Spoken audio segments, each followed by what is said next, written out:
की ढाल को सुशोभित करते हैं। सूर्य, चंद्रमा और अग्नि उनके 3 नेत्र हैं तथा वो जटाधारी हैं।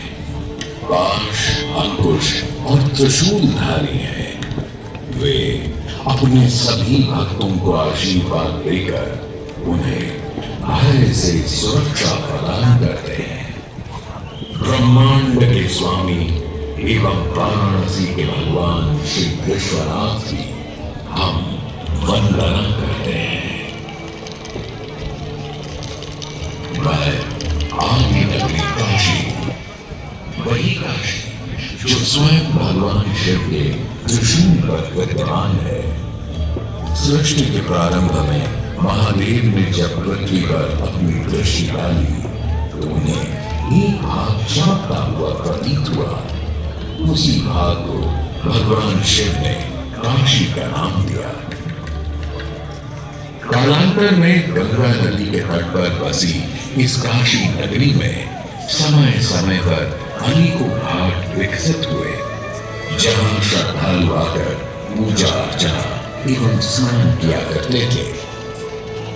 माना तो यह भी जाता है कि यह नगरी एक बहुत सुंदर वन से ढकी हुई थी, जहां पीपल, आम, बरगद, शीशम आदि के वृक्ष हुआ करते थे, जिनकी छाया में बैठ ऋषि मुनि साधु संत आनंद से तपस्या किया करते थे।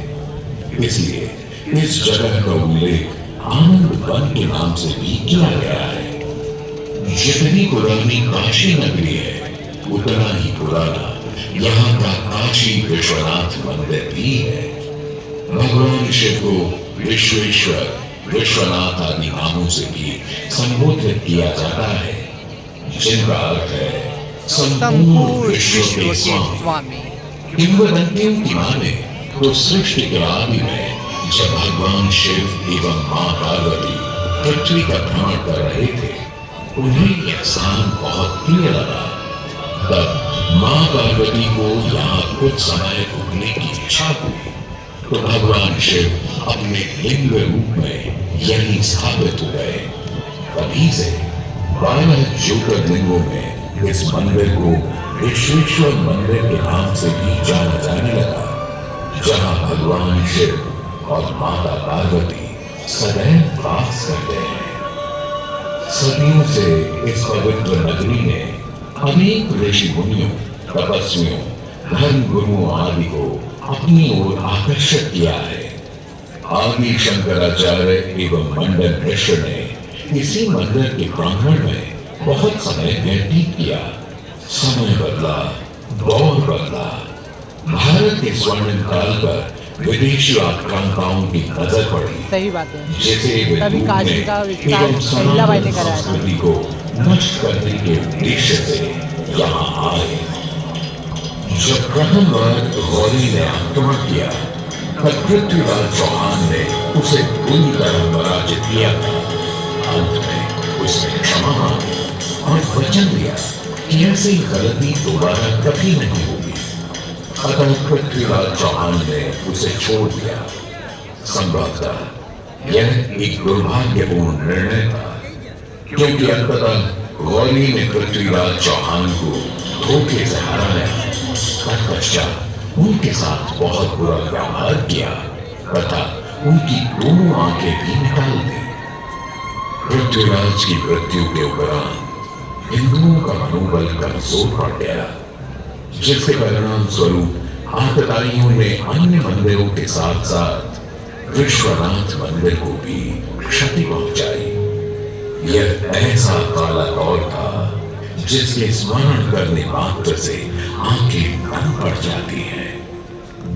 परंतु समय सदा एक सा नहीं रहता और दुख के ये बादल भी सुख में बदलने वाले थे। एक धार्मिक सम्मेलन में राजा टोडरमल की भेंट नारायण भट्ट से हुई। नारायण भट्ट एक बहुत धनी व्यक्ति थे। दोनों ही धार्मिक इंसान थे और नित्य प्रति भगवान की पूजा अर्चना करना अपना परम कर्तव्य समझते थे। दोनों ने काशी विश्वनाथ के इस पावन मंदिर का जीर्णोद्धार करवाया और वीरान बड़े खंडहरों में एक नई जान डाल दी।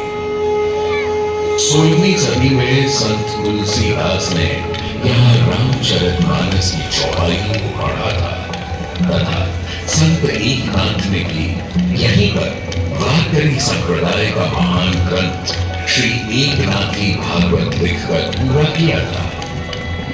लगभग 17वीं शताब्दी के मध्य में मराठा शासक मल्हार का होलकर ने काशी विश्वनाथ मंदिर के पुनर्निर्माण की योजना बनाई। ये कार्य वे तो नहीं कर पाए परंतु उनकी पुत्रवधू अहिल्याबाई होलकर जी ने इसे सन 1776 से 1778 के बीच पूरा किया। वर्तमान काशी विश्वनाथ मंदिर निर्माण का श्रेय अहिल्याबाई होलकर जी को भी जाता है। सही बात है। इनके अलावा महाराजा रणजीत सिंह ने 1000 किलो शुद्ध सोने से निर्मित छत्र को इस मंदिर पर लगवाया। जहां ग्वालियर की महारानी फैजाबाई ने ज्ञानवापी का मंडप बनवाया तो वहीं नेपाल के महाराजा ने यहाँ नंदी की प्रतिमा स्थापित करवाई।